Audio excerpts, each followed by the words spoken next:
G'day, I'm Matt Brett. I'm the manager here at Tocal Dairy. We have about 300 milking cows producing about 2.5 million litres a year. The farm's located in the Lower Hunter, near Maitland in the Paterson area, running for approximately 30 years. So we undertook a voluntary certificate under the Land Management Code. We worked under the equity principle where we were given basically credit for the amount of native vegetation and plantings that we'd already done. We were allowed to clear the paddock trees that we needed to put the new pivot system in. Being able to remove the trees in this area here has allowed us to put in 3 centre pivot irrigators. So we cover about 40 hectares of land with those centre pivots.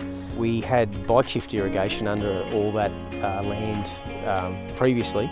So the centre pivots now give us a much more efficient way of applying water, and we get a much better distribution of water and application of water over that whole amount of area. So we can grow good quality pastures basically all year round now.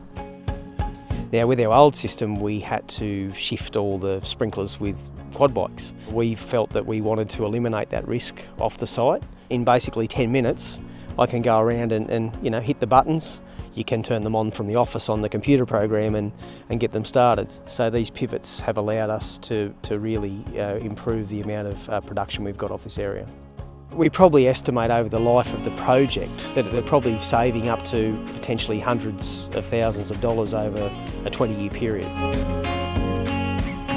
These pivots were all designed with the fact in mind that we wanted to put the effluent through the three pivots. So we can basically have our effluent pump set to automatic, and as soon as you hit the button up here on the pivot, the effluent pump kicks in, and we can disperse the effluent over the 40 hectares now, so we don't get a large nutrient build-up in any one area. It's a good outcome because we're making use of that resource that we've got on farm. So we've got basically a dam full of high nutrient water there, so phosphorus and nitrogen, and we can basically suck that out and pump it back on and make grass grow. So that's a big thing for a pasture-based dairy.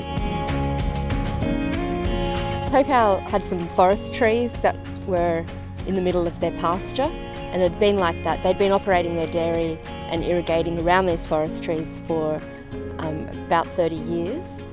Under the previous system, they did undertake an assessment to see what they could do, and the outcome of that was that they would have to set aside about 16 hectares. Ultimately, it was taking away good alluvial country and offsetting it for conservation. But that's no longer the case. Under the current system, they were able to do their own assessment and make just a notification that they were clearing those paddock trees.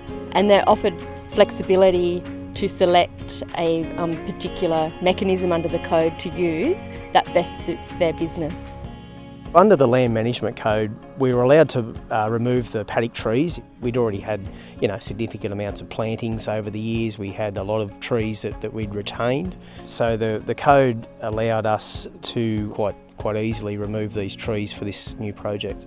This new system has been much more flexible for us and allowed us to basically do what we thought was best for our farm and our business. All right. So you found the process easy enough? Yeah, no, very easy, like having help from yourself and others in the system. Yeah, it was certainly a really easy system to work in. Yeah. An officer here working in the college, it's been a great learning curve because I get to learn from Matt about what new innovations they're taking on board, what efficiencies that they're gaining in their business, and it's refreshing to be able to offer these farmers a process where they can achieve what they want to achieve for protecting the environment but also boosting their productivity.